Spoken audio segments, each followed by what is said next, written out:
Good morning and welcome to a review of director Pawan Kriplani's Phobia.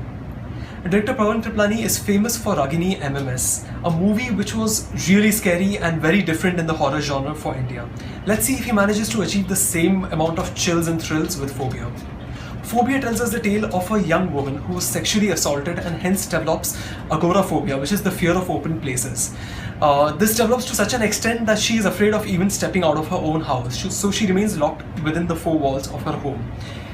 As all good horror movies go, this one too begins with a point where our protagonist moves into a new house, and again the house has a very sinister past. There was a young girl named Jia who had disappeared from the house, and in such a scenario, added to all her own fears and phobias, the character played by Radhika Apte has to live and try to lead a normal life.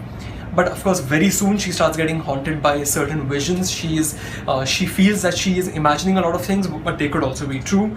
And she becomes eventually convinced that there is also a malevolent spirit living within the house with her.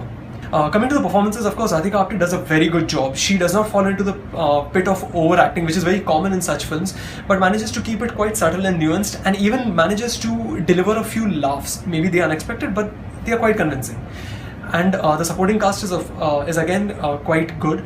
Pawan Kriplani manages to give you a kind of experience which is scary, but also it is thoughtful. There's a lot of intelligence behind the writing and the scenario of this movie, and eventually you do start to feel the fear and the phobias that she is experiencing, and that is more than what you could ask for in a movie of this level. So we shall go with 3 stars for Phobia.